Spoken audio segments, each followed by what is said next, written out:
Hi guys, Shauna Cruz. So we just got done working on the whole Schedule C. If you aren't watching this in succession, obviously you can look up on my channel the detailed information on how to complete a Schedule C, particularly geared towards independent hairstylists, independent technicians in the salon and spa world, and small salons, suites, freelance. That's all going to be applicable to you. But now what I want to do is take you real quickly through the process of completing an application, because I just want to help you understand what the questions are. An application for the Payroll Protection Program loan, which can be forgiven as long as you follow the rules. That's a different video. But yes, you can get it, and it's super easy to get it forgiven. You just need to do your accounting well. Not that it's a complicated accounting, but you just have to make sure you keep track. Okay, so I'm going to do a quick screen share, and I want to show you. So I'm going to use Cabbage as the example because Cabbage is a third-party lender, so they are not a specific bank. If you have a small bank that you do your business checking with, and it needs to be an actual business account, it can't be a personal account that you use for business, so it needs to be an actual business account. But if you do have that, I recommend you go there first. If you don't have that, then I recommend you go into this third-party lending kind of options, as opposed to trying to go through a Wells Fargo or a Chase or one of these mega banks. You know, they kind of screwed us all on the last go-round, and this particular release of the funds for the PPP program, they have $60 billion in there earmarked just for the small banks and the credit unions. So definitely try and target that if you can get in. If you can go and open an account somewhere, if there's anybody that's still accepting applications. The reason I like Cabbage is because you can actually put the application in now before the funds are released and at least get yourself in line. So they're really great about telling you what you need, but essentially you're going to need your completed Schedule C. That's the most critical piece to this. You're going to need front and back, pictures of the front and back of your driver's license. Was there anything else? It's pretty straightforward application. First thing you're going to do is obviously create a user profile, which we're going to assume I already did that. So that takes you to a dashboard, and they're all going to be a pretty similar version. So you come here, apply now. Oops, let's see if it's maybe been sitting here for too long. Yep. Okay. Sorry.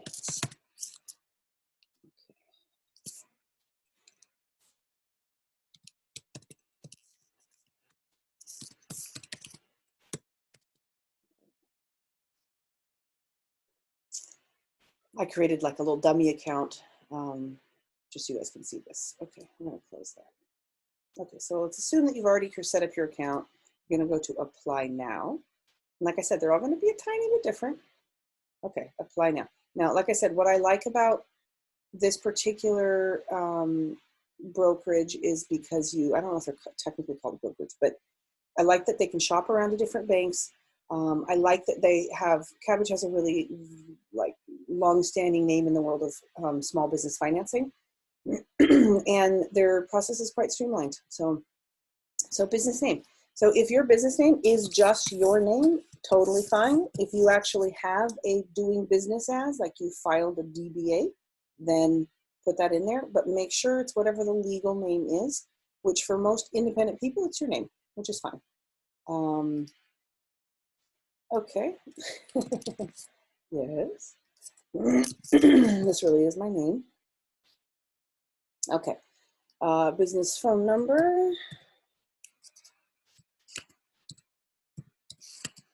That's pretty straightforward. Obviously, you have to give consent. Okay, so how many employees did you have as of February 15th? So if it was you, then that's 1. If you have an assistant that you pay W-2 wages, meaning you actually probably use some sort of a payroll service or payroll company, and they take taxes out and you give them a paycheck, that's a W-2 employee, then you want to count that person. If you have an assistant that you pay as a 1099 contractor or you pay cash under the table, you cannot count them because they technically are then eligible to go get their own PPP loan. So I think the majority of you, the number here is going to be 1. Okay, what's your company structure? So you are going to be a sole proprietor. The reason we're even having this conversation is because you're a sole proprietor. Continue. Do you or your business classify as any of the following? Are you a 501c3, nonprofit? No. Are you a 501c veterans organization? No. Tribal business, independent contractor, eligible self-employed individual. So this is where it starts getting confusing. Well, I'm an independent contractor who's self-employed. So what does that make me? Am I an independent contractor? Am I not? It's like, okay. The independent contractor, what they were doing before was bracketing that as a person who does not have a Schedule C, but does get paid as a 1099 worker. But if you are that person, so you receive a 1099 for however way you earn your money, then you just need to do your Schedule C, which is the other video that we just created. So create yourself a Schedule C and you're going to put yourself in a better position. And then you want to choose that you are an eligible self-employed individual. Continue. What's your 6-digit NAICS code? So this is essentially just the code that the IRS uses to classify the type of business that you're in. And I'm going off of memory, but I think, oh, there you go. Look at that. Perfect. Continue. Is the applicant a franchise that is listed in the SBA's franchise directory? No, unless you are, but if you are, you know you are. When did you start Shauna Cruz? So what year and month, did you first start your venture as being a self-employed person? I am not going to say, because I still hang on to trying to not be as old as I am. So let's say September, 09, 2000. How about that? That sounds good. Okay. What were your net earnings in 2019? Okay. So we use this to calculate your average monthly payroll and expected loan amount. We'll also ask you to upload the documents referenced to verify your information. Guess what this number is? Straight off your Schedule C. So the thing that we just created in the last video, line 31, so 9956. So in this case, you don't even have to do the divide by 12 multiply times 2.5. You can just put it in, I'm sorry, what was it, 99756? Yes. So this is 99756. And go continue. Has the applicant received an SBA Economic Injury Disaster Loan between January 31st and April 3rd? Okay, so the deal with that is if you applied for the EIDL grant that they first came out with, had a super quick and easy application, and it was $10,000. $10,000 in your pocket, 3 days. Well, y'all know what kind of a disaster that turned into. So if you did fill that out, which by the way, like I have one that I filled out way back then, have never heard a peep. I think I got one little confirmation email that was like, yep, we got your application. That was the last I heard. It's still entirely possible, and I'm hoping that with this second wave, we get a little bit, but we did find out that now it's down to $1,000 per eligible employee, which if you're a sole proprietor, that's you, that's one. So that's $1,000, which is lovely. But now what you cannot do is you can't overlap the two. So if you received your SBA EIDL, you need to actually say yes. But I would venture to guess that most of us maybe applied and never received anything. So in that case, the answer here would be no. Continue. So you did not receive anything, and you don't even know if you're going to get anything. So based on your information, you could be eligible for a loan of $20,782.50, which is the number we came up with in the other video as well. So this is how you're ultimately going to just Click continue. It's going to ask you to upload some documents. The documents it's going to ask you for are going to be the Schedule C. And then each bank might have a couple little things that are different. They usually need some sort of identification.